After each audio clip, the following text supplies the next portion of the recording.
Ist okay, können wir starten? Okay, so a very warm welcome to all those here on site, to those who will join us online, and to those who will hopefully follow us via live stream. At a day like this, probably it's nice and easier to follow from at home the live stream, but nevertheless, we are very glad that you are here to our think tank event, our annual think tank event. This year, this time, we would like to discuss and to focus on the lack of attention on preventing human trafficking and exploitation. This round table sorry, is organized in the framework of the Regional Implementation Initiative on Preventing and Combating Human Trafficking. Later on, I will tell you a bit what the intention is with this initiative, but to start with, I am very happy to have the Austrian National Coordinator with us, National Coordinator on Human Trafficking, Petra Schneebauer, Ambassador Petra Schneebauer. She's the Director General at the Ministry for Foreign Affairs, and I would like to invite her to come to the podium and to say a few words. Not everything you do, but maybe also the importance of prevention for Austria as the host country of this event. Please, Petra.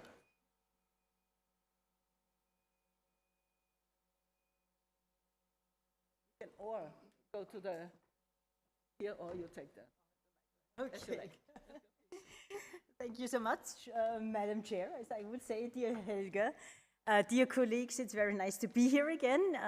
Last year also we had the meeting. It took place roughly around at the same time. So a huge welcome also to those who watch us maybe from home. I'm also sorry that I'm a little bit late. But there was a lot of traffic and the tram did not arrive, so that's why I'm a little bit late. I'm also glad that you came here personally really to tackle our topic, one of the most pressing topics of this time. So when I talked to Helga in preparation of this meeting, she told me, you know, we are all here experts. They know a lot about human trafficking, and we can talk very freely and really say what you think, what works and what doesn't work. So I would like maybe just very briefly focus on 3 topics I think we have been concentrating on in the past now and should concentrate in the future. Of course, it's first of all COVID. We have suffered all the consequences of the pandemic in our personal lives, and also this is true for human trafficking. I would like to touch, because that's, of course, at the moment, I mean, nearly we have forgotten COVID, but we now see this conflict, this war in Europe between the Russian Federation and Ukraine touching all our lives. And I would like to comment a little bit, as you mentioned, I'm also responsible for consular affairs, and I'm of course very much involved in crisis management, how this really unforeseen conflict, more or less, touched us in our professional and personal life. And then I would like to a little bit focus on technology, because I think technology plays a huge role in also tackling human trafficking in the future time.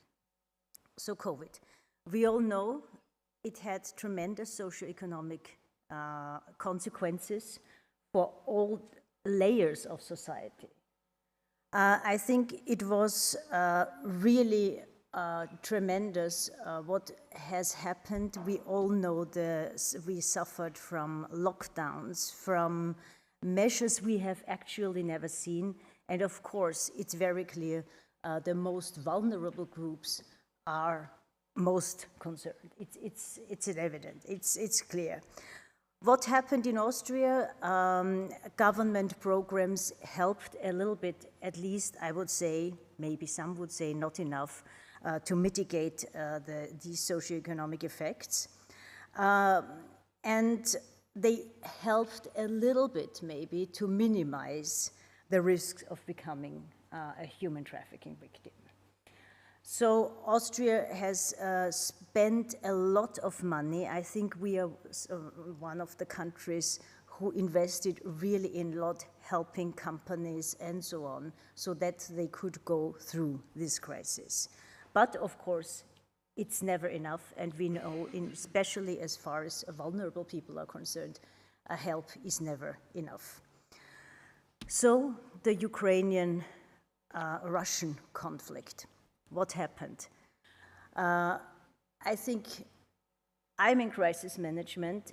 We plan to prepare for crisis in every sense, be it a tsunami, be it epidemic, and so on, but then it's always a surprise when something arrives.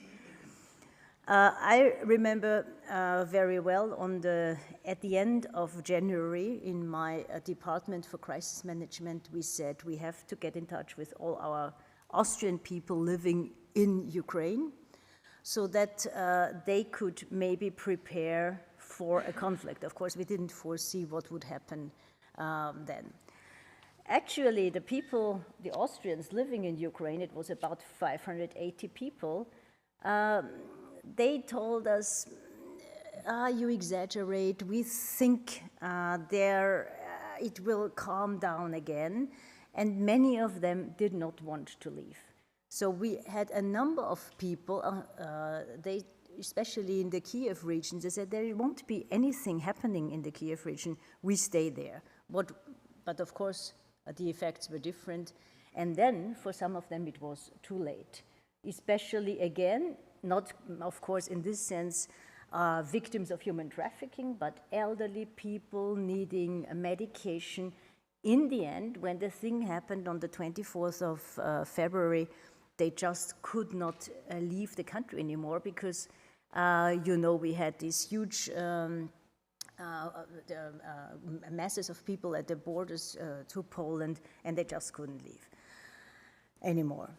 But what happened with the Ukrainian people themselves? So they wanted to leave. We realized, I think, quite quickly that we have to do something. And I think Diane Schmidt is also here virtually, I think two things that went relatively well. All the countries, especially the ones concerned from the very beginning, Poland, Romania, Moldova, Slovakia, reacted very quickly. Campaigns were organized. So that people were alert. We did it, Evelyn is here, I don't see, yes, she's here. So lawful in Austria made something. The Ministry of the Interior, we organized very quickly campaigns so that everybody was on alert. Also, the police instructed the people, the NGOs working at the Austrian train stations, at the bus terminals, so that all those, of course, they had the focus, first of all, to help. I mean, that was the sign of the time that you should really help the women. And we have so far about 470,000 people who had gone through Austria. You have to imagine, it's an enormous mass of people, and especially in the first 2-3 months. So now it has calmed down a little bit, but we don't know. It could, the numbers could go up once again, of course, if the conflict again intensifies. So that was an enormous challenge, but I think that helped very well. So that was the first measure taken. I think in the whole of the European Union was very well managed. Of course, you could do things better. I just tell you then what I think could be done better.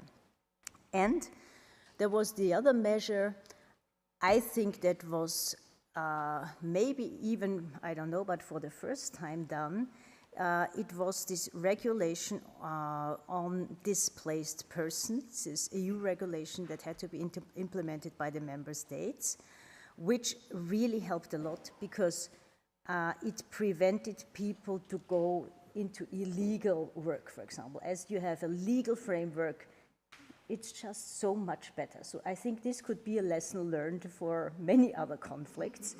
If you have the legal framework, it really helps. What I would say, as I said, I'm in crisis management. What I would wish to have is, we got, for example, reports then from the Commission, also from the OSCE. So it was 10 sides, 10 pages of improvements we could make. And of course, it's important that you get this information. But basically, we knew what was to be done. So it would have been much better for us if we had had a one-pager and they said, you know, within the European Union, the information for the campaign should look like this. You have to have the 3 points there, and that's distributed all over the European Union, because I mean it's a global problem, human trafficking. It's not something restricted to national states.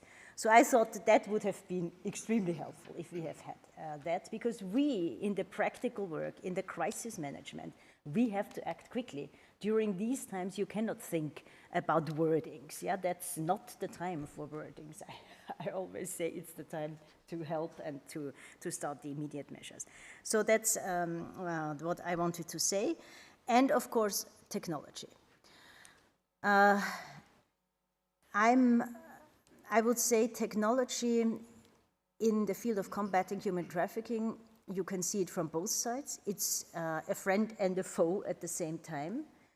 Of course, we all know that perpetrators use technology a lot to find or to recruit even, I would say, victims of human trafficking.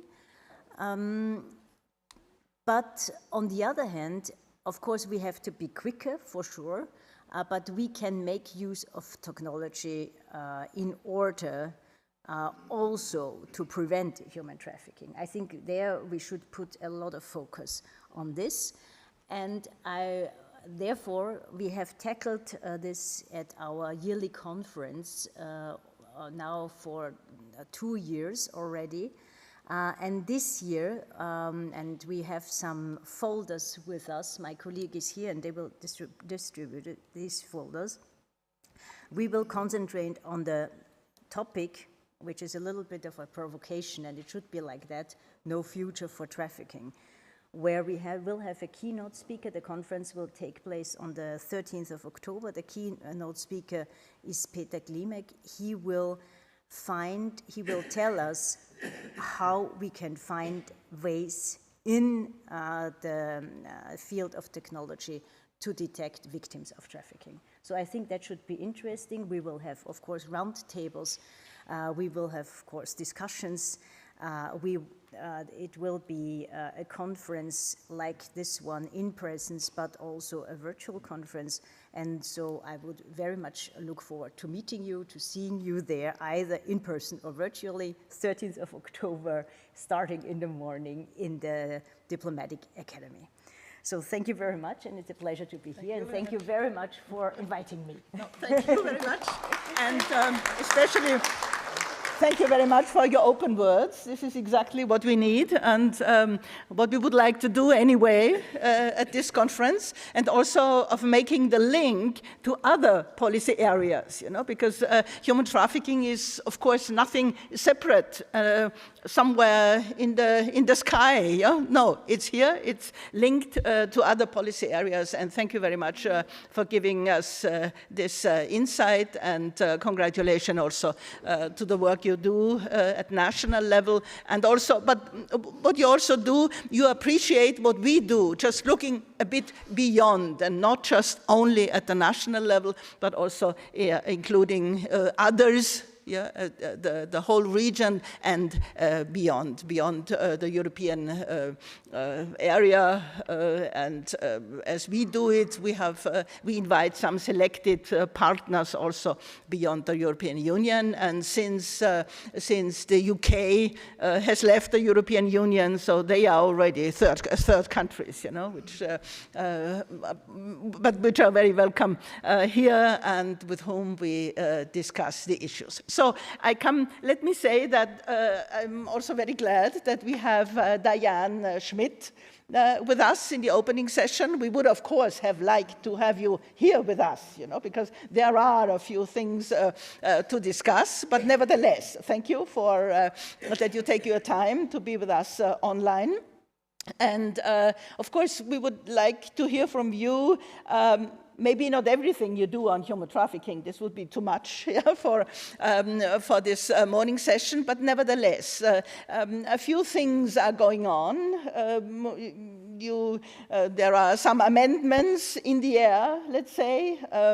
This is later on, at the next panel, at the next section, we would also like to discuss the criminalizing, the idea of criminalizing the knowingly use of the services and products of people exploited. So we will see. This is quite a critical point. So if you can address this in your short message, we would appreciate, and there will certainly be a next time, a next possibility to enter in contact more closely, and we will see what NGOs, relevant NGOs have to say on this issue. So please, Diane, thank you again for being available, and you have the floor.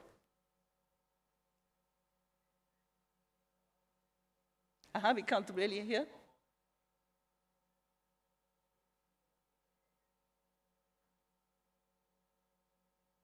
We have a problem.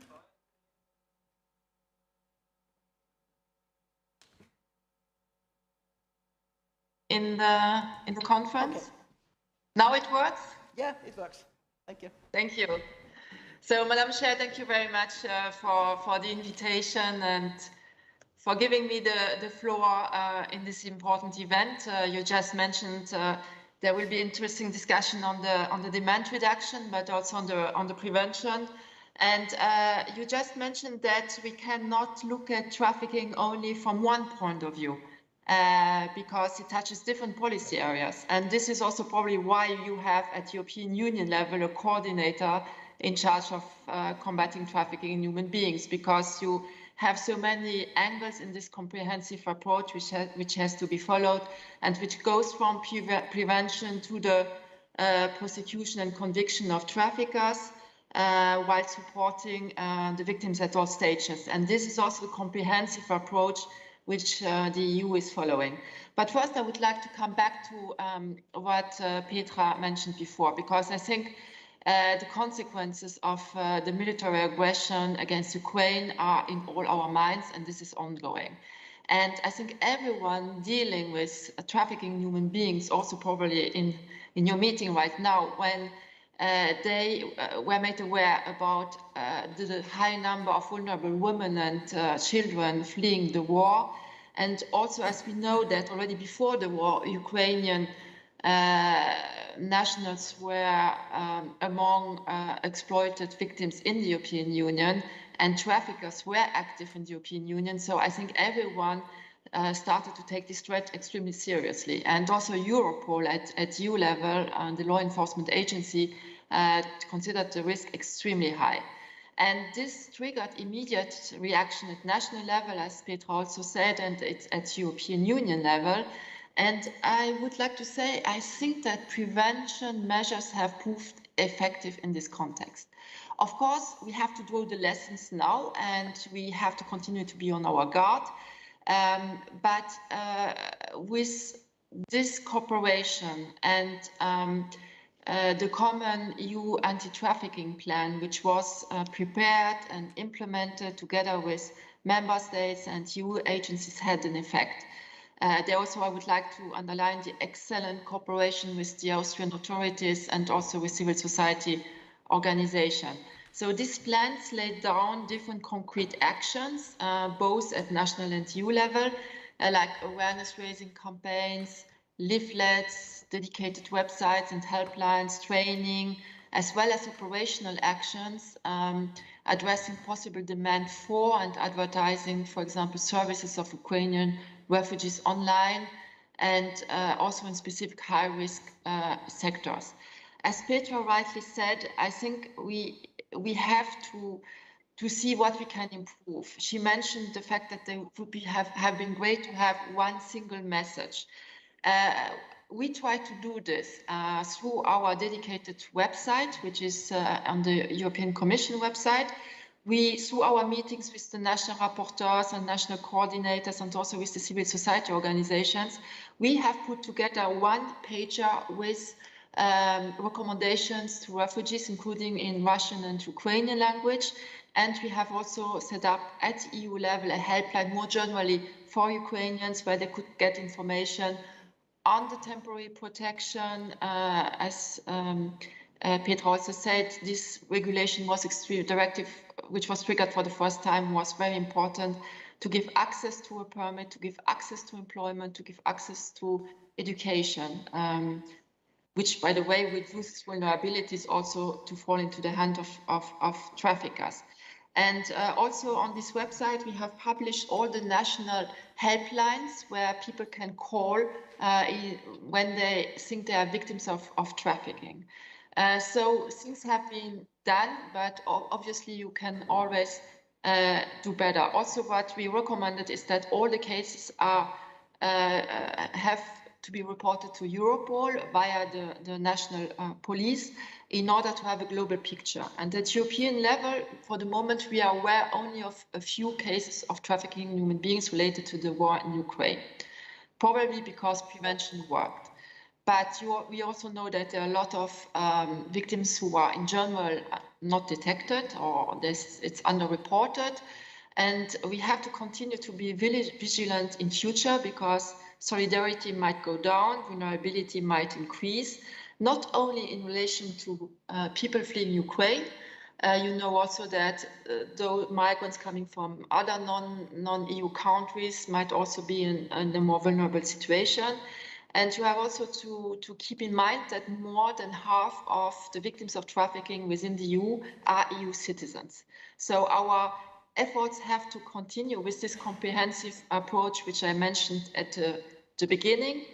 And in this context of the comprehensive approach, we have EU legislation, but also non-legislative measures. Among the non-legislative measures, it's also extremely important, the concept of the prevention, to enhance cooperation between law enforcement and judicial authorities in cooperation with Europol and Eurojust, but while continuing to focus on preventing sexual exploitation, we have also to take into account that labor exploitation is increasing.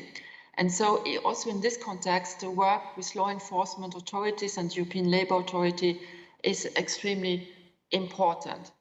So to more specifically on labor exploitation, it's extremely important to address demand and also in the context of the prevention, we have to involve more and address the accountability of the private sector. In particular in high-risk sectors with legislation and effective enforcement, which includes the entire supply and value chain. And this is as part of this comprehensive approach.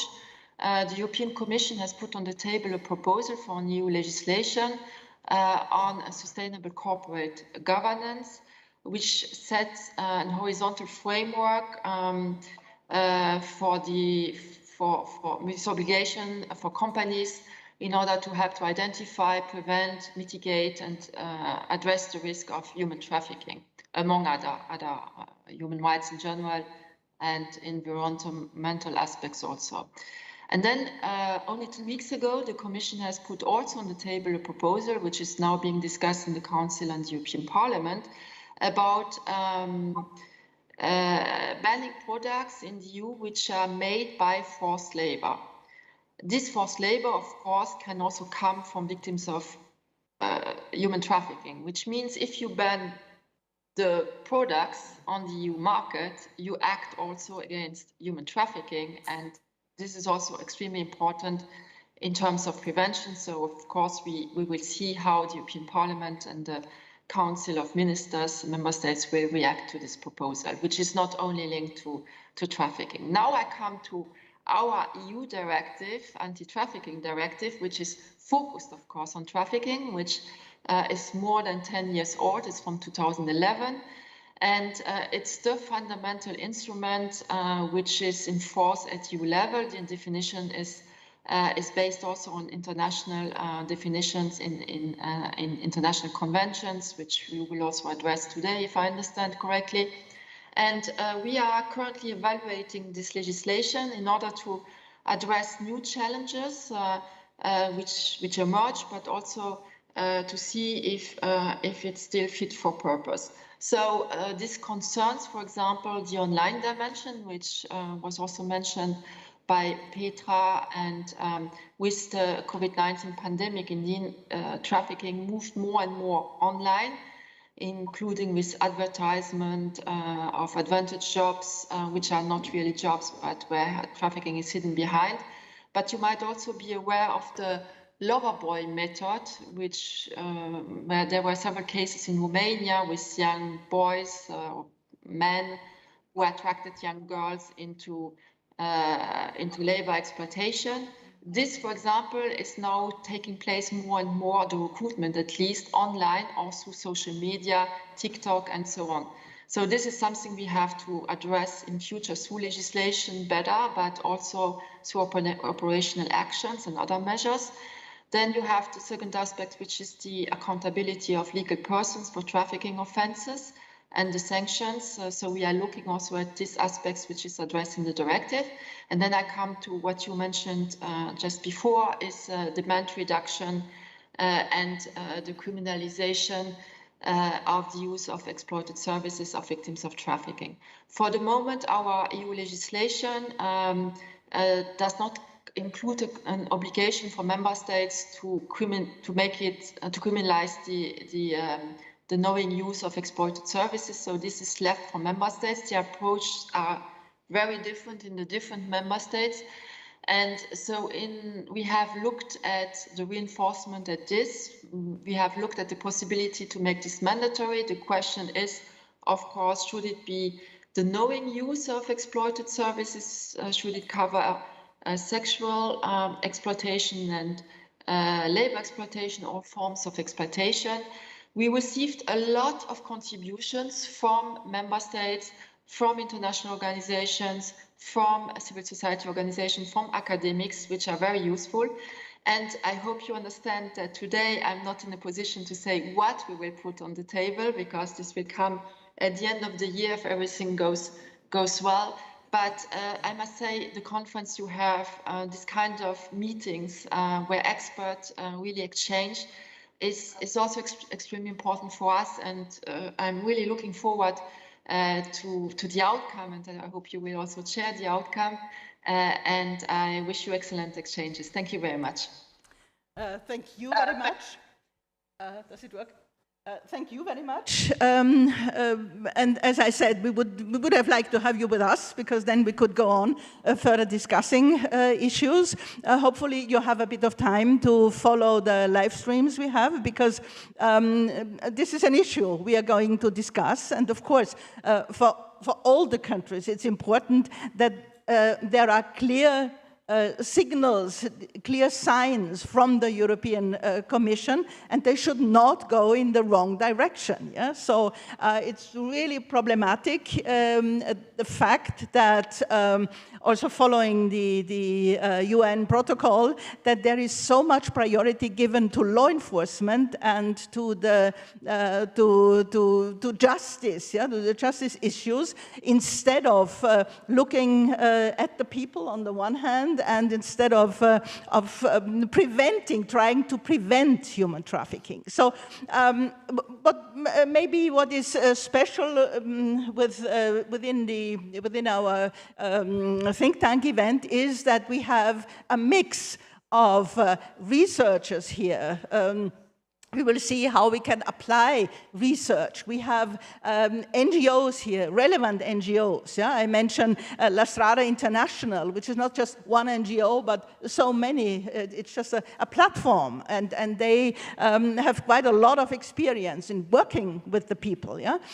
We have academia here. We have practitioners here. So this mix probably is interesting, yeah? Also for you, because you can see what probably would work and what would remain theoretically something theoretic in this context, or which is feasible at the end, you know, because this is certainly also your interest, you know, because to put it, as we heard this morning, you know, to have it on paper, I mean, we have a saying in German, paper is patient, you know, you can put everything on it, you know. The reason why we do what we do is really, we started 10 years after the unveiling of the UN protocol, but what we do is that the implementation was not as it should be, you know. There is so much, if not to say everything on paper, but the implementation is important. But it's also important not to get the wrong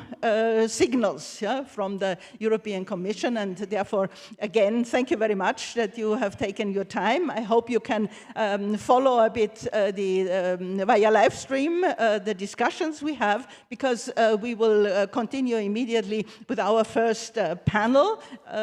Helmut, would you please come? It's just missing one person here. We have the first panel of experts here. We produced a paper on principles that should guide all the measures against human trafficking, and especially also preventive measures. So the principles are not new, of course, but what we did is to focus, or to mention also, and we would also like to discuss it, what it means for the implementation, because there is sometimes also some misunderstanding, you know, and we all know, you know, countries lobby for what they want to have, you know, but it's not always focused on what it should be focused, namely on the people affected by human trafficking, and on prevention, as this is our issue we would like to discuss today. So I come immediately, thank you again. I come immediately to the first panel. The idea is we have 3 sections. The idea is to discuss the principles in general, what it means for implementation. In the second section, we would like to focus on discouraging demand. So this could also be interesting, because very often, you know, you hear demand and everybody has in mind, sex trafficking, prostitution versus prostitution, etc. I mean, we see it a bit in a different way, and try to make clear what it's all about. And we have a third section where we would like to focus on the principle of non-discrimination, also something which is really difficult in practice, we must say. So hopefully we can clarify a few things, or at least provide some interesting insight. So let me introduce the panelists. Mike Dottridge, known for many, many years. He has worked with many organizations, NGOs. He has done a lot of drafting documents for the European Union, for the UN, for UNICEF, etc., etc. So, of course, we draw on his expertise and experience, and we ask him to compile a set of principles, and also to tell us what's all about, you know, how we implement it. So this is Mike Dottridge. The idea is that he would start with a sort of keynote on this, and then we have the long-standing colleagues, renowned colleagues from I start here. Helmut Sachs, he's senior researcher at the Ludwig Boltzmann Institute in Austria. We have Cristina Cangas-Punta. She has been for many years responsible, worked at the UNODC and responsible for the protocol, let's say, but also for the reports, for the biannual reports. Afterwards, we have Kirill Shalapov from living in Scotland, from the University Napier in Edinburgh, and he does, together with a colleague, constantly research on this. So we appreciate very much what you do, and he's very, very outspoken on certain things. So we need that in order to be able to move on. And we have Peter von Bethlen-Falfi, also a renowned, long-standing experts working with us. He's also, his organization, the Center for European and International Policy Action, is also one of our partners. They are located in Brussels, and so to say, our immediate link to Brussels. And what he does is also giving advice to parliamentarians, to politicians, to also the institutions, European institutions. And later on, I hope he will have a critical look on what is working and what should work in a better way. So immediately, we start with Mike. You have the floor on the presentation. Not on the it's not a, and let me say, it's not a workshop, you know, and it's not a training on the principles. But what you should do is give us what do they mean, yeah? What good for, yeah? Please, you have the floor. Thank you, Helga, and good morning, dear colleagues. No, I'm not going to make a presentation or give you a PowerPoint, but I am going to try and explain why we decided to focus on principles to guide initiatives to prevent trafficking and to discourage trafficking-related demand, and to explain how we think these could be used. So I'm not going to apologize for sending you 10 pages containing 25 principles. I'm going to try and explain and hopefully see them put to use. I've worked for more than 25 years on today's topic, on how to prevent the various forms of exploitation that are nowadays listed as the purposes of human trafficking. And so on the issue of how to prevent people from getting into situations where they are subjected to exploitation. A process which we now call human trafficking. When I started working on this topic back in 1995, the prosecution of criminals or others involved was virtually unthinkable. It didn't occur. There were some governments and government officials in Brazil and in South Asia who were active in various ways in withdrawing people from the control of those who were subjecting them to various forms of servitude and forced labor, but we didn't see cases coming to the courts. All of this changed in the year 2000 when the UN adopted an anti-trafficking protocol linked to its organized crime convention. And then in Europe, we saw, first of all, it ramped up in 2002 with a framework decision on trafficking. 10 years later, there was another instrument. In 2005, we saw the Council of Europe adopt a convention on action against trafficking in human beings.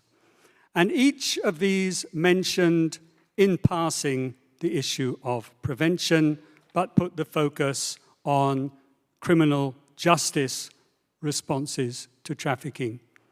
I won't say that the references to prevention were meaningless, but they were certainly not based on any expertise.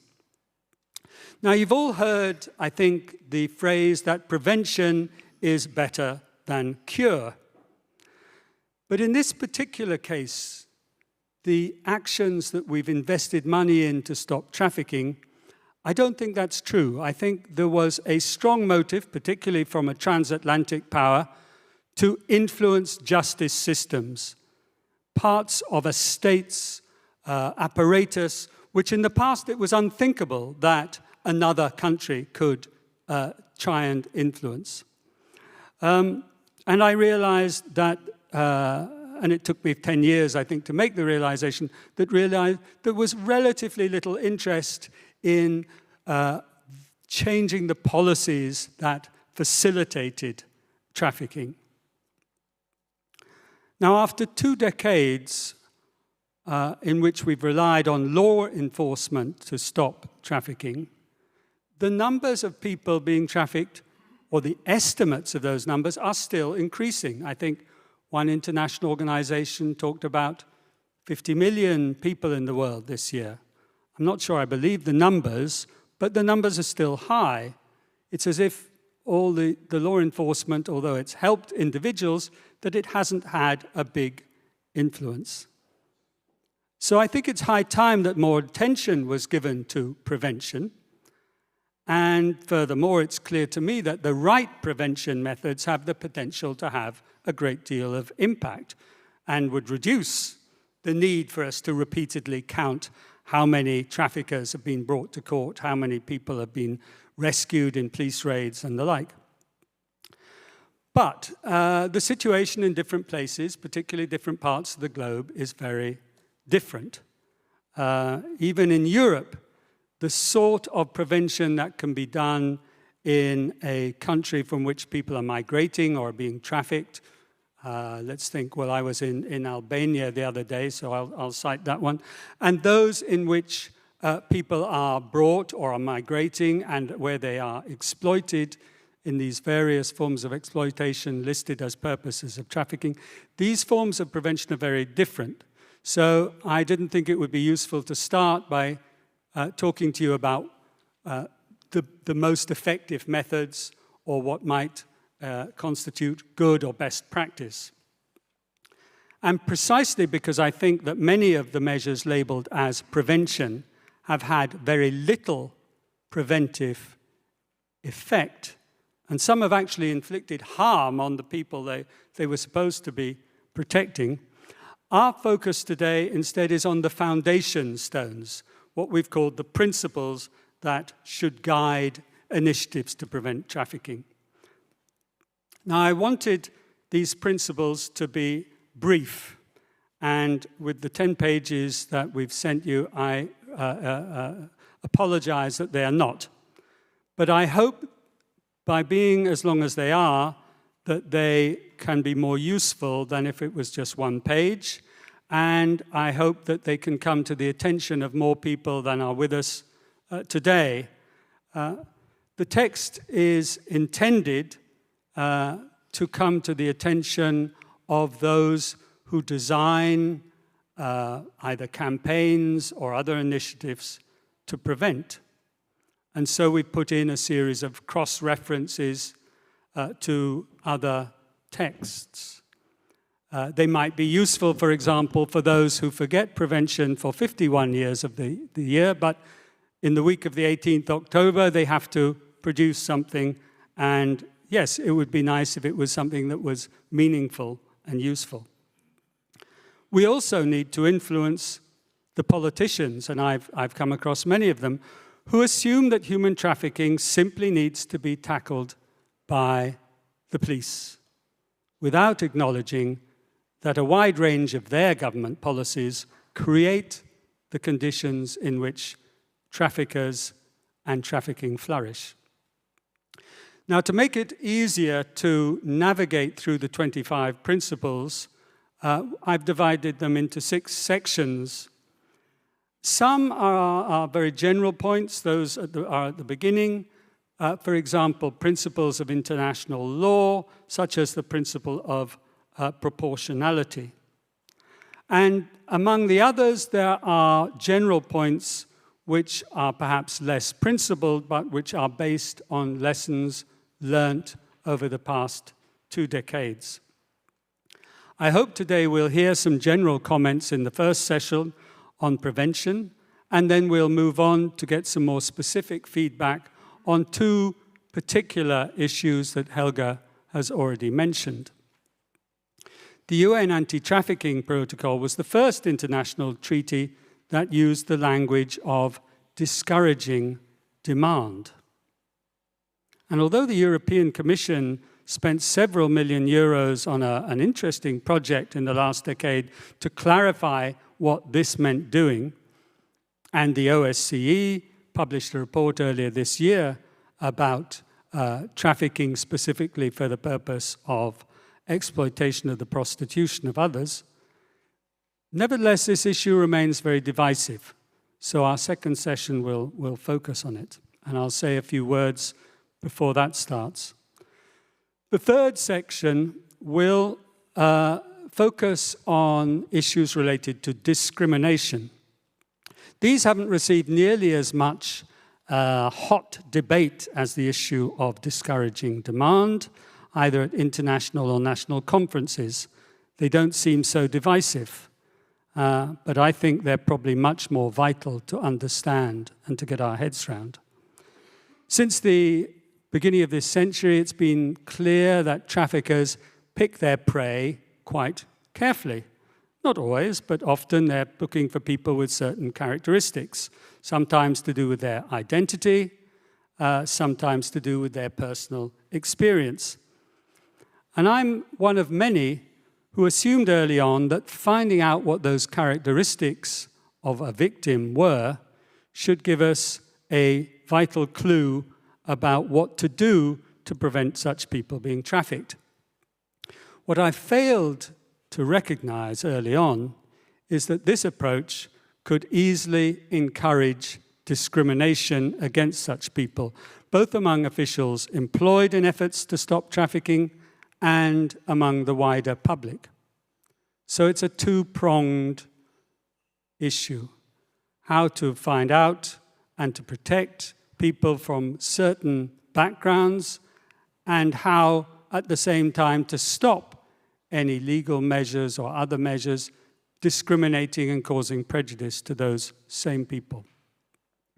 In the end, it boils down to a tension between the need to protect the privacy of trafficking victims and the data that's collected about them on one hand, and the corresponding prevention methods that will benefit people who fall into any category of humanity that's known to have been trafficked in disproportionately larger numbers than others.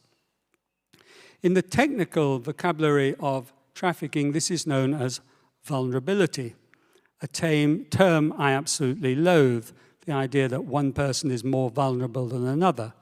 But on the basis of personal experience, I do recognize that we all fall into certain vulnerable situations from time to time.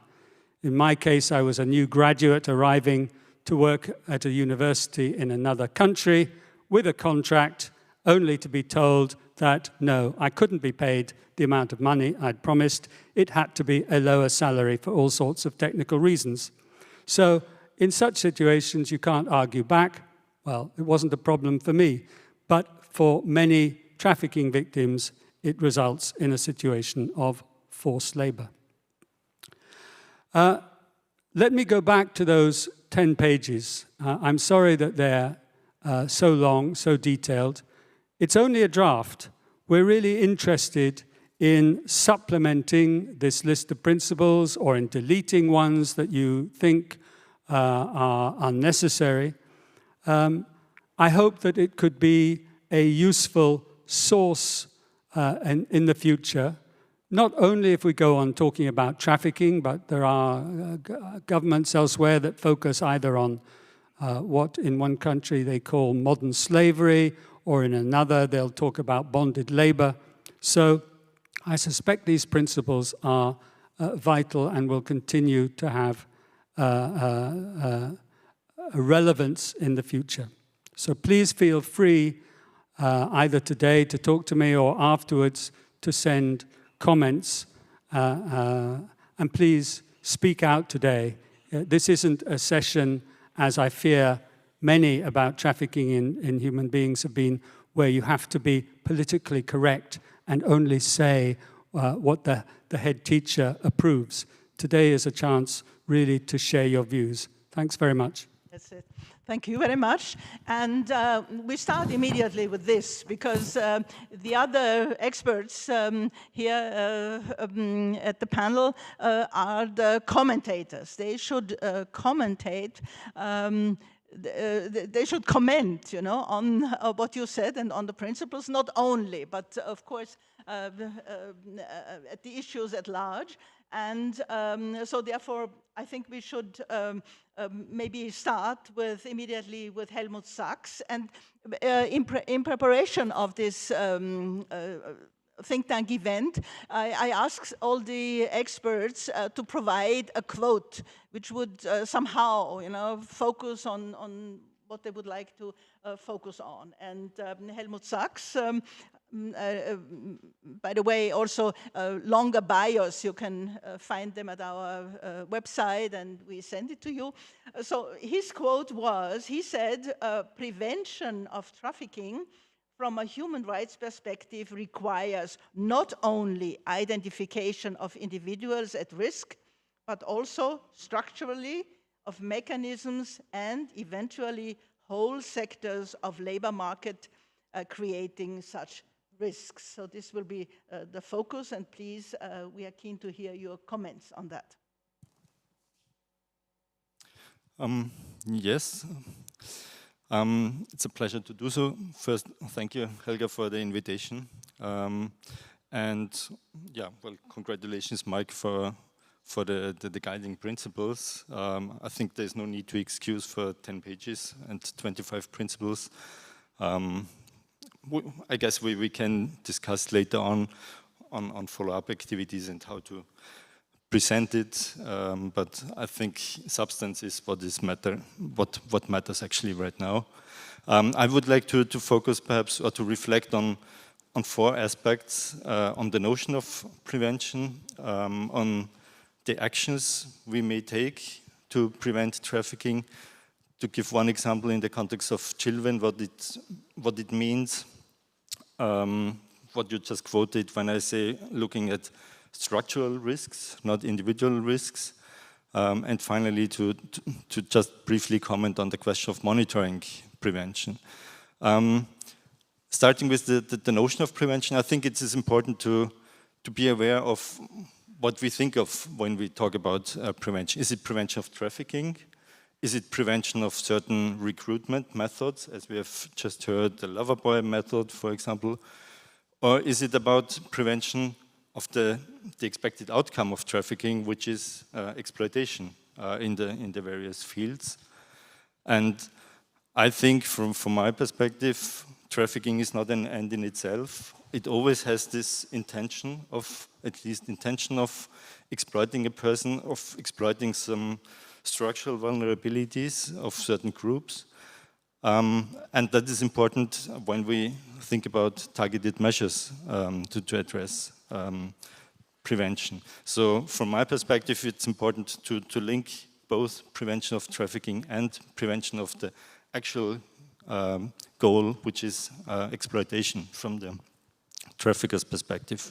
And then what I said in this quote also, yeah, to get away from somehow convincing an individual not falling into some traps, and to not fall in love with some person at some public event, etc., but rather to have a closer look at all these structural vulnerabilities which are created by laws and by also attitudes of our society.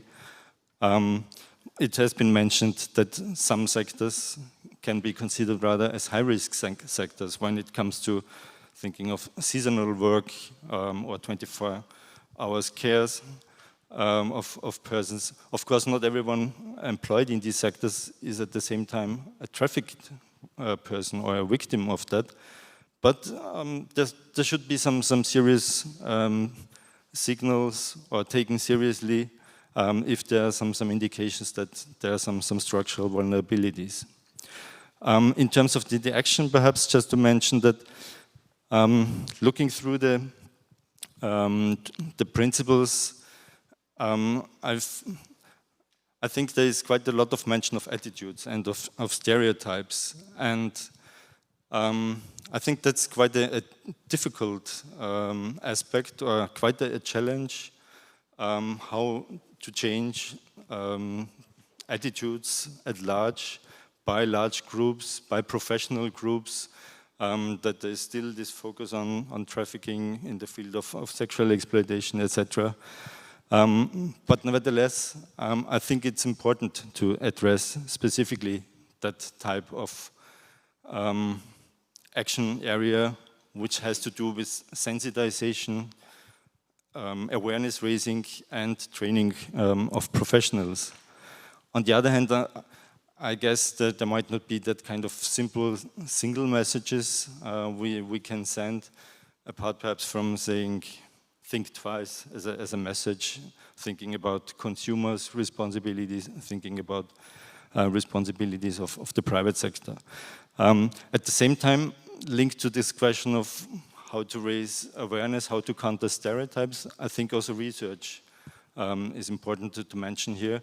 There's a lot of discussion also in the principles to have accurate information, to actually understand linkages between certain attitudes and what are the implications for self-reporting, what are the implications for establishing cooperation between state authorities and civil society organizations working in the victim support area. So when I was member of Greta, we always tried to at least give some hints in our recommendations, also for a research agenda for the governments, be it focus on child trafficking, focus on certain economic areas, because we have found some indications. And it's then the obligation of the governments and of all those actors involved to actually identify their domestic research agenda. One difficulty might be in the area of digital space. I think that's, as we have heard, social media. Also, there's this relationship with attitudes and how you actually reach certain target groups. I think we can do more in this area on research and implications for countering stereotypes. Just to give one example of the structural challenges, I would like to mention child trafficking. Thinking of the situation in Austria, where we still have not managed yet to provide a stable, secure environment for child migrants, for child refugees, unfortunately. According to recent figures from civil society organizations, more than 5,000 children have disappeared in Austria only this year from institutions, or it's not clear what is their whereabouts. They disappeared from the proceedings.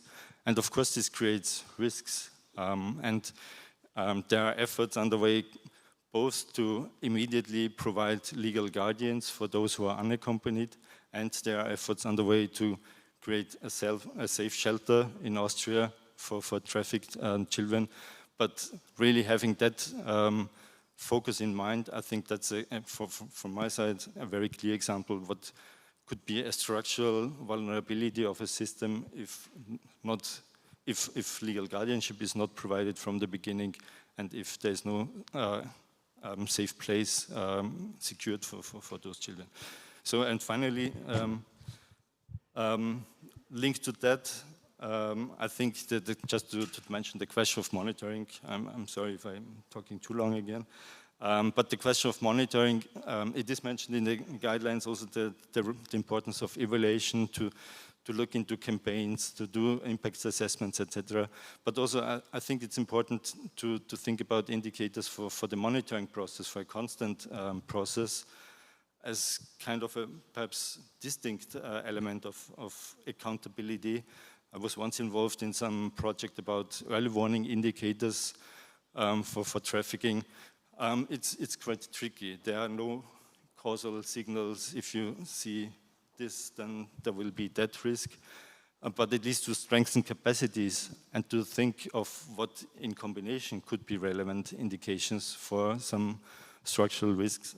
I think that's important.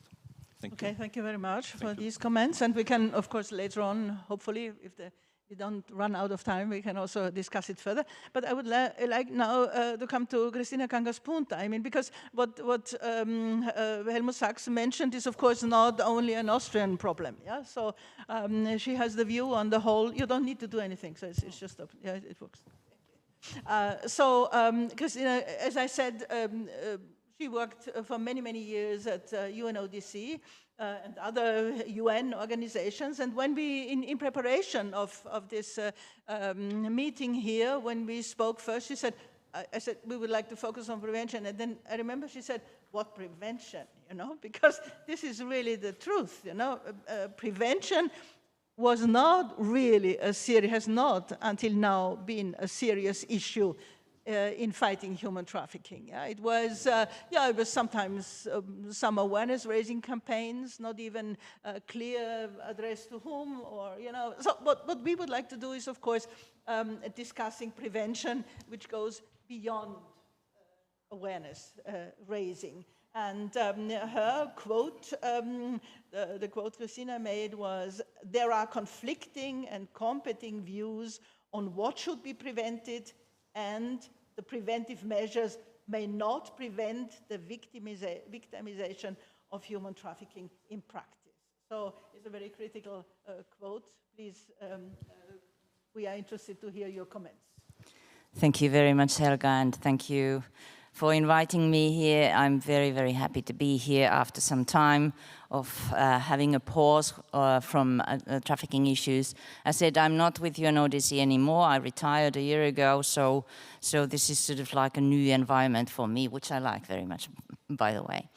So yes, as we discussed with Helga, I also said that prevention is something which didn't happen. I think it didn't happen. During my 25 years of dealing with human trafficking, I saw very few initiatives that I could think that, oh wow, this is really preventing something.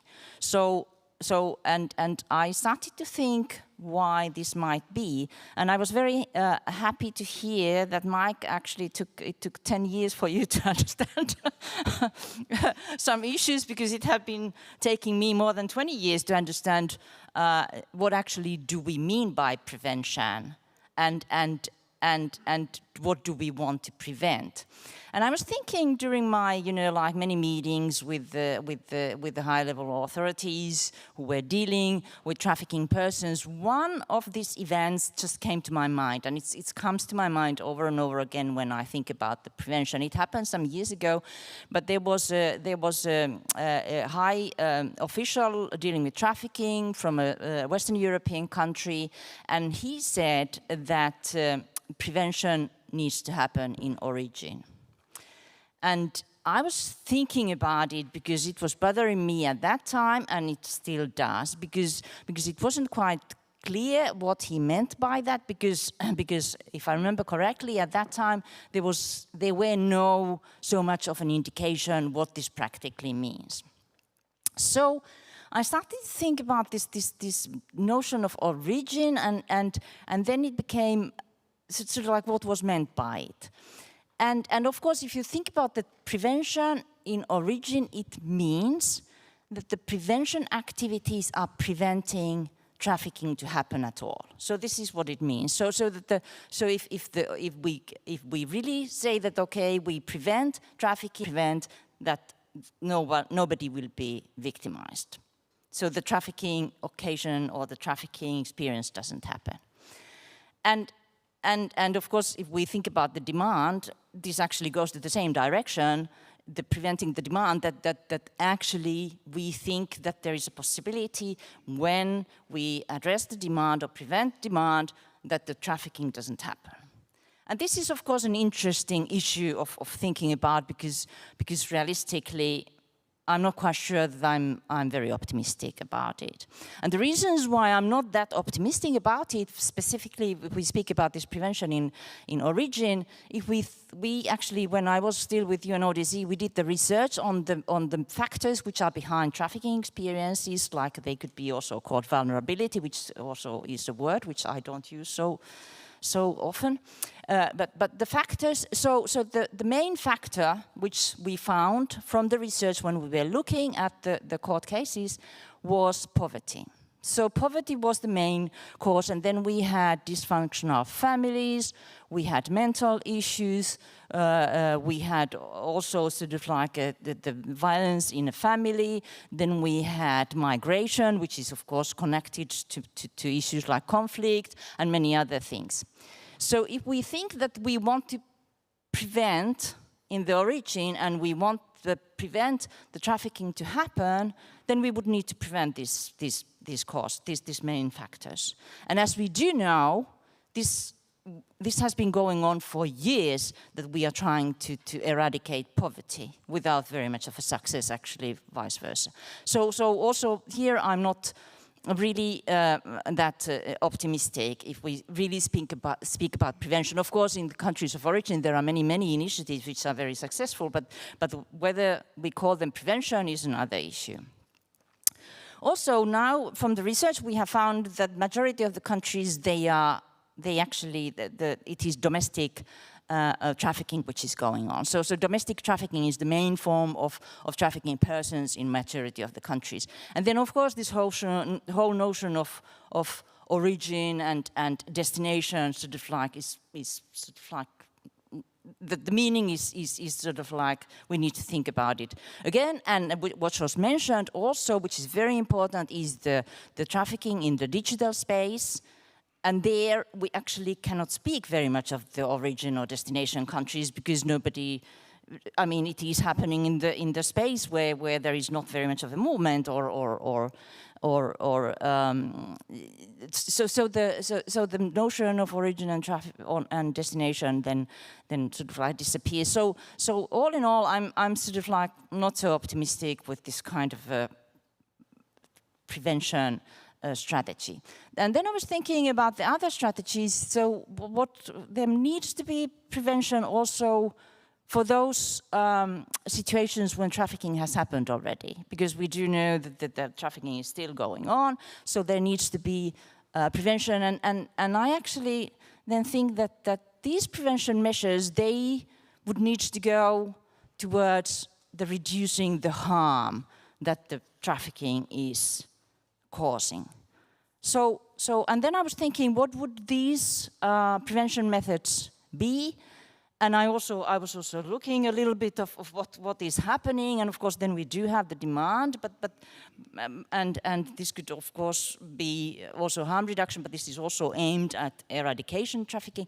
So I came to the conclusion that these methods are usually in the victim, preventing victims to be re-trafficked or stopping criminals to operate on trafficking anymore and so forth. And so they fall very often under the umbrella of protection and prosecution.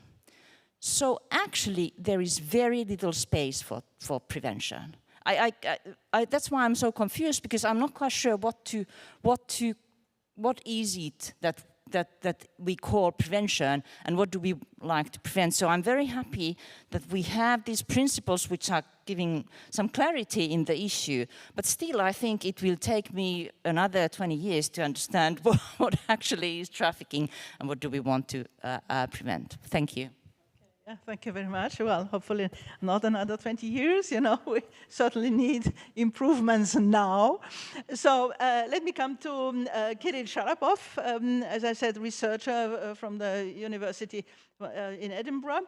And his quote was, and this is a bigger research, I understood, anti-trafficking has been spreading in a networked way with moral certitude accompanied by little or no accountability.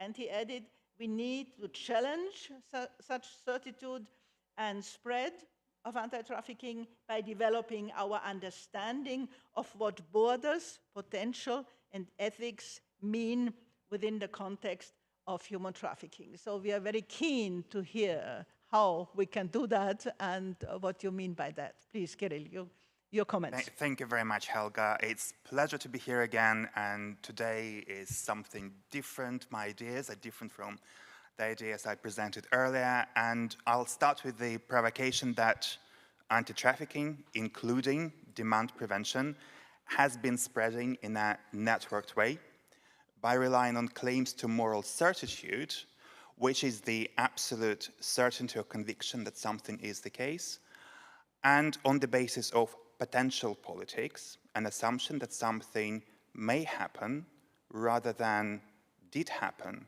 or is happening. And this allows anti-trafficking action to spread with no clear limit. Anything goes if it is to fight the evil which may not have happened, but may happen.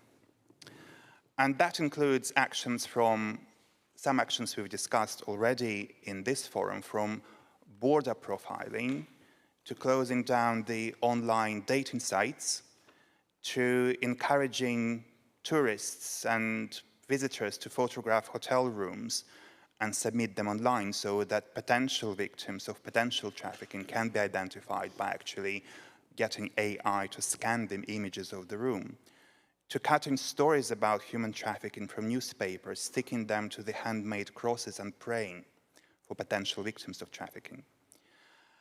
At the same time, claims of moral certitude, of moral certainty, leave very little space for critique or for accountability to the needs, experiences, and beliefs of others.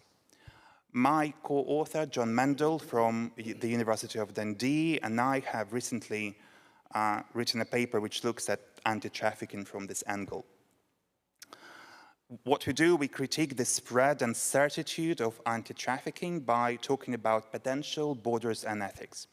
We argue that such potential politics prioritizes the approach that something bad could have or would have happened had we not intervened, and then acts against this potential as if it is a ground for this moral certitude. We also challenge the idea that a specific or unique evil of human trafficking, and particularly sex trafficking, can provide a stable foundation for moral reasoning and for action. We argue that the anti-trafficking industry's dangerous combination of potential politics and of foundationalist ethics, that it's wrong, makes possible that what we describe as expanding circles of anti-trafficking failure. In an expanding circle of failure, a particular idea of trafficking and anti-trafficking is constructed as a foundation to a moral framework. A narrowly constructed response, such as useless awareness training, raising campaign, fails to work, in part because of limitations of how the problem was constructed in the first place. Then the conceptualization of the problem and response are shifted slightly. The cycle repeats itself without the foundations of how we conceive trafficking not changing, and the borders of what is possible, well, let's check the bank statements of everyone, maybe there would be signs of trafficking, in the name of anti-trafficking, are pushed. And this circle is growing larger and larger and larger, and now we're closing dating sites because potentially there may be some signs of human trafficking. Against the spread of anti-trafficking through potential borders, we argue that exploitation should be challenged through an ethical response to others that are marginalized by structural inequalities, and I use plural, not inequality. I mean, inequalities are intersected with your identity, with your age, ethnicity, nationality, age, ability, etc. And through political action against the economic and political structures that make people vulnerable to exploitation. An ethical response to exploitation is much more likely to be found outside of the anti-trafficking industry. For example, one might look instead to sex workers support organizations that provide harm reduction measures and mutual aid when workers are struggling. Or it campaigns to disrupt and abolish the immigration controls that can and do facilitate the exploitation of migrant workers. Thank you.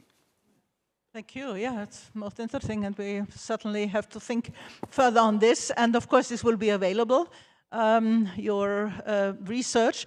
And I would now like to come to the last speaker at this, the last commentator at this panel, to Peter von Petlenfalfi. As I said, our link to our immediate direct link to the European Commission and to Europe, to Brussels.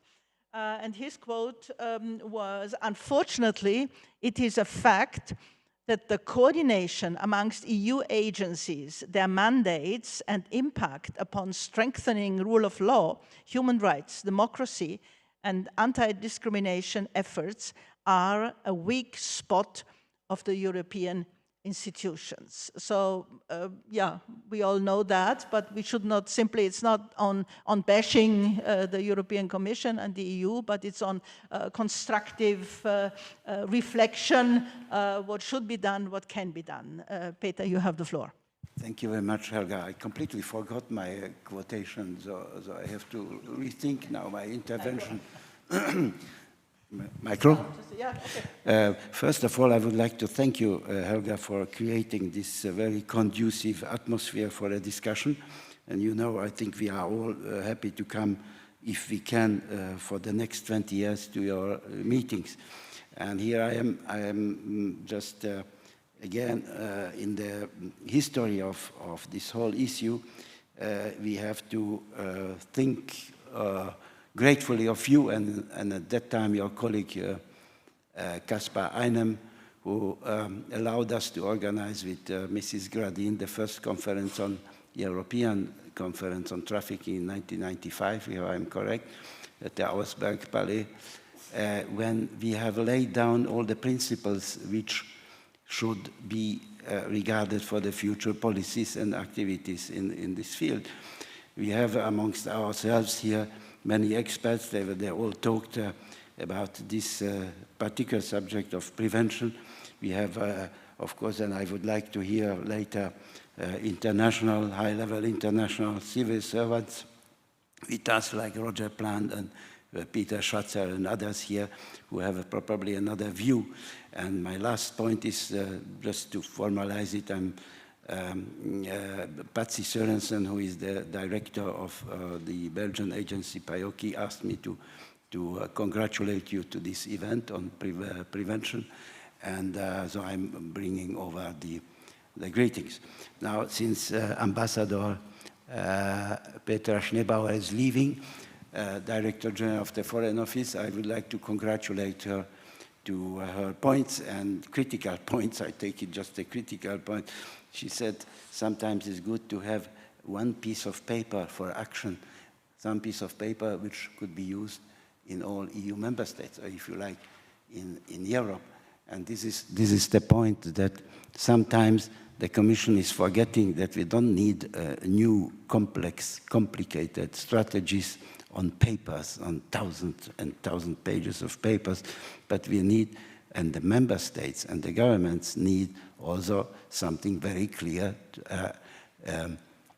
focused on a certain situation, especially on situations when we are talking about prevention. I mean, if we are talking about the prevention of illegal, irregular migration 2015, or if we have in front of us the situation in Ukraine, we knew it's happening. So what is the prevention we have invented? There is not much, even from the European Union. We are fighting, and if I say we, I say generally, if you go to the European Council, where our chief elected politicians are sitting, you would not believe it, what discussions are taking place.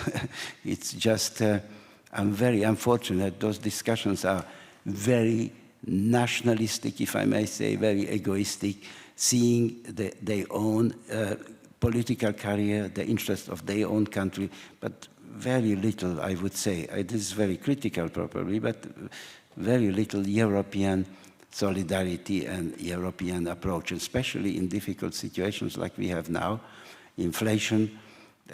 Some countries are falling into recession, and trafficking is certainly not, and prevention of trafficking is not high on the agenda. Now, to the prevention, you heard Christina Kangasputra and Michael and our distinguished colleague. I think a lot of things have been done on prevention. I still don't understand the notion of prevention, I have to admit, but I think a lot of things have been done. And the question is, institutionally, what can be done better on the European way? And this implies immediately the question, who is in the driver's seat in the European Union? Is it a commissioner? The commissioner who is in charge of the internal affairs, Mrs. Ylva Johansson? Is it her higher level vice president, the Greek vice president of the Commission? Is it the president of the European Commission, the new one, who promised us immediately, 2 days after her being inaugurated as the president of the Commission, I will come with a new proposal for migration policies, new migration policies, including prevention of trafficking and fighting trafficking, and I will push it through. Well, we are now having a few years, nothing is happening, and your Prime Minister, your Chancellor just said a few days ago there is EU failed in the migration policies. I'm bringing it up because without clear migration policies, you cannot have a good and sound prevention action and policy against the trafficking. This is the one thing. The other thing is, I'm asking myself always, I reviewed the EU member states agencies. Now we have, strictly speaking, about 7 or 8 EU agencies dealing with security, and about a dozen and more dealing also with a blurry notion of human rights or civic liberties. And if you take a look on what type of agreements, cooperation agreements did they sign, yeah, you can see some of them signed with very limited UN agencies or with certain government agencies. But almost if none of them, maybe you have found some, none of them signed a cooperation agreement with the NGOs and with the civil society. This is the one thing. The other thing is that all those agencies are having some type of cooperation, but they don't have, if you read it and if you know their action, they don't have any profound strategy on how to prevent trafficking, how to prevent those terrible breaches of human rights, if you like. Mrs. Kangasputra just said very correctly that if you go for a real notion of prevention, you have to see in this sense the countries of the origin, the poverty, the political repression, and all these things which are playing into that. Yes, it's very complex. But now, if you take all the projects which are funded by the European Commission mainly, and the member states, co-funded by the member states, there are not hundreds, I think, Michael, you said it, there are thousands of projects since 1995. All of them are dealing with some type of very good, very useful activity. And now we hear Mrs. Schmidt that we should collect more information on, we should ask more the agencies to inform and to send reports to somewhere. And I'm asking in this connection, what is the sense and what is the role of this European coordinator? We had already one before, a new coordinator, but at the same time, we had a very weakened accompanying structure to the trafficking activities and policies of the European Union. At the beginning, we had an expert group to the Commission, which was really composed of experts. Then it was watered down. Now we have some type of platform. Is that something which we need to define the prevention? Is that something which could define better the prevention? I'm not sure. I think that now is the time, and I'm finishing with that comment, now is the time, due to the fact that the Commission has passed the new strategy on fighting organized crime, fighting trafficking, 2021 and 2025.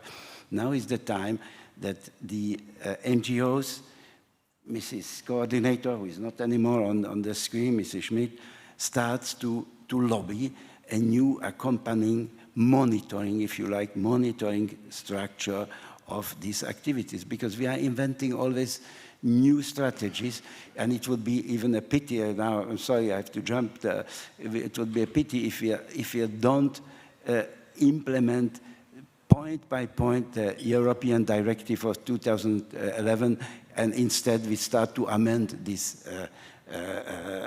piece of paper, this piece of law, because there's a tendency now to amend it. According to the European directives, the best what can happen is that one enlarges the space, the freedom, the protected space of the victims. This is the best from our point of view, for the receiving countries. The space, the free space, the protection of the victims, if this is really being done consequently by the EU member states, not by the Commission, not by the European Parliament, but the member states, individual member states, their structures, this is the best way of preventing future trafficking. I think that I spoke too much. I would like to say more, but I wouldn't want to abuse your time, Helga, and I thank you very much for inviting me to this good event. No, thank you very much to you all. I mean, this is really most interesting, but I would like, we are a bit late, but nevertheless, I hate normally these stupid questions by moderators saying, so what would be the conclusion, you know, if you had to just to mention once again, so what, you know, what would you think needs to be done differently? But I'm nevertheless asking that for all those who are listening, you know. So of course, then we will continue to discuss it. But what would you say? What would be the, if you had to choose one, if you had the possibility, you know, to change one thing, what would it be? Can I ask this quickly? All the panelists here, please, Helmut. Well, you like the big questions. I think what I take from the discussion right now is that actually there is still a further need to think about what we mean by prevention. We have heard about some words of caution to the extent of what it actually is, what kind of actions might have actually an impact, and for the further implications for actually then taking concrete measures, investing money, etc. From my perspective, just to add one thinking to that is perhaps to use another big concept, sustainability. It might be tricky to add another additional dimension to it, but in the context of sustainability, we also think about how to reuse certain products, how to avoid certain effects. There's a big discussion about climate change, environmental impact, etc. But not to forget about the human dimension. As in Austria, we had an action plan on sustainability in public procurement, and I think that's also one of the key principles, I think, in the guiding principles, which initially had a strong look only on the environmental aspects. But when it comes to supply chains, for example, and social indicators, that's also sustainability, and that should, by linking this whole debate with the anti-trafficking prevention, I think that could be also one further step for discussion of what do we actually think about, or what do we mean by focusing on prevention. Okay, thank you. Christina, what would you do if you could immediately change something? That's not so easy question, but I, first of all, I think that we would need to think again, you know, like this big connection. So even though it was mentioned that we need a good migration policy to prevent trafficking, how do we know how migration is connected to trafficking? I'm not quite sure that these big questions are the key for success. I think if I now could do something, I would really go locally, and I would really do local research on what is happening with trafficking in person. So that we really know from all sides, from victim side, from traffickers side, from the different support sectors, from everybody, and also if it is transnational trafficking, also what is happening in the countries of origin. And based on that knowledge, there is, I think, a better possibilities to then know what should be prevented so that it is efficient. Probably that's what I would do. Okay. Mike, what would you say? I think I'll build on what Christina's just said. Absolutely, we need to build on evidence. But as Kirill said, we have moral crusades. I'm not against moral crusades in principle, but I have been in this one because they take us off into a sort of place in the sky which is too far from reality. And in order to have reality, I'm sorry, I think that the state needs to reverse its role. 20 years ago, civil society had a much stronger voice on this issue, and for 20 years, NGOs have been squeezed out at national level, at international level. International level, particularly the IOM has been brought in as a service deliverer for governments that want to get rid of people. So I think that monopoly has been terribly harmful. I don't think it's in the interest of the states concerned. I don't think they realize that. Thank you very much. Kirill? Thank you, Helga. I think I have one suggestion. We know that concepts and documents do have a role if we are talking about prevention in a policy or in legislation. Prevention happens or should happen. And a colleague of mine back in the UK came up with an idea of contextual safeguarding when she worked with vulnerable children, because she said, or she sort of came up with this idea that we cannot have one safeguarding policy that fits all, because children who are vulnerable for different reasons. So I think maybe it's worthwhile to talk about contextual prevention in the case of trafficking, whether it happens back at the countries of origin, whether it happens when people cross the border or in transit. So if we emphasize at the policy or legal level that it is contextual prevention, then people start to think, well, what is the context? Do we have one fit all approach or not? And probably to go back to our discussion last year, I'm really now a strong advocate. I think the NGOs and practitioners and researchers should come up with this list of do and do not do lists, which should be applied in the context of trafficking. Do not do these stupid, silly awareness-raising campaigns if you don't know what it's for.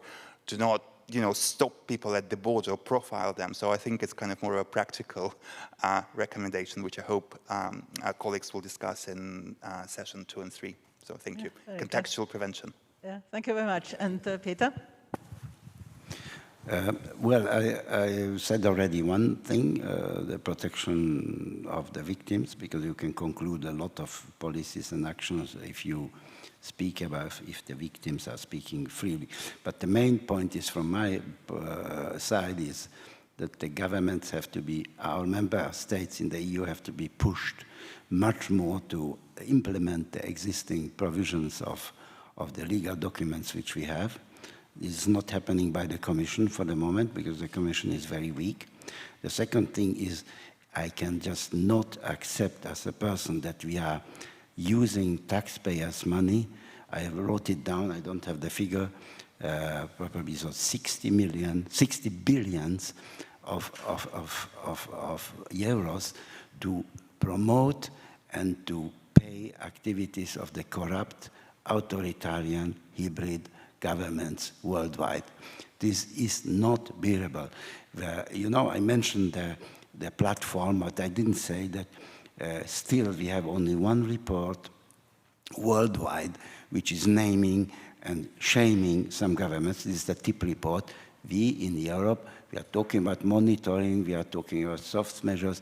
We don't have such a document. I think it's the time, I mean, it's the NGOs, the civil society who should push for that, to have some type of not only monitoring, but naming the governments, the shame which we have in Europe, that provisions which are existing are not being correctly implemented. We don't need new laws, but we need action now. Yeah, thank you very much. I think it was most interesting panel, really, and we certainly will continue.